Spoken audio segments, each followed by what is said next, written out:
প্রথম প্রশ্ন, রকেট জ্বালানি হিসেবে ব্যবহার করা হয় কি?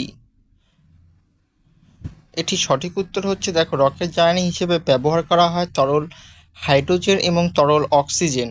এই প্রশ্নের সঠিক উত্তর। পরবর্তী প্রশ্ন দেখো, দেওয়া রয়েছে রান্নার গ্যাসে কি কি উপাদান থাকে? এটি সঠিক উত্তর হচ্ছে, রান্নার গ্যাসে উপাদান থাকে হচ্ছে বিউটেন এবং প্রোপেন, এই দুটি উপাদান থাকে রান্নার গ্যাসে। ওকে। পরবর্তী প্রশ্ন দেখো হচ্ছে, অপটিক্যাল ফাইবার কোন নীতির উপর কাজ করে? এটির সঠিক উত্তর হচ্ছে, অপটিক্যাল ফাইবার অভ্যন্তরীণ পূর্ণ প্রতিফলন নীতির উপর কাজ করে।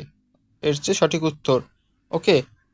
পরবর্তী প্রশ্ন দেখো, দেওয়া রয়েছে ঝিনুকের কোন গ্রন্থি মুক্তা উৎপাদনে সহায়ক? এটির সঠিক উত্তর কি? ঝিনুকের ন্যাকটেক গ্রন্থি মুক্তা উৎপাদনে সহায়ক, এ প্রশ্নের সঠিক উত্তর। ওকে। পরবর্তী প্রশ্ন হচ্ছে, সিপাহী বিদ্রোহ সূচনা কোথায় হয়? এটি সঠিক উত্তর হচ্ছে, সিপাহী বিদ্রোহ সূচনা ব্যারাকপুরে হয়। ওকে। পরবর্তী প্রশ্ন হচ্ছে, কলকাতা মেডিকেল কলেজ কোন বছরে প্রতিষ্ঠিত হয়? এটি সঠিক উত্তর হচ্ছে, কলকাতা মেডিকেল কলেজ 1853 সালে প্রতিষ্ঠিত হয়। এই প্রশ্নের সঠিক উত্তর। পরবর্তী প্রশ্ন হচ্ছে, শততথ্য প্রকাশ গ্রন্থ রচয়িতা কে?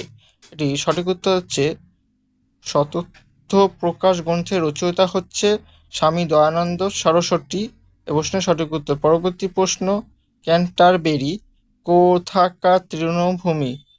এটি সঠিক উত্তর হচ্ছে, ক্যান্টারবেরি নিউজিল্যান্ডের তৃণভূমি। এই প্রশ্নের সঠিক উত্তর। ওকে। ভিডিওটি ভালো লাগলে অবশ্যই চ্যানেলটি সাবস্ক্রাইব, লাইক, কমেন্ট এবং বন্ধুদের কাছে শেয়ার করবে।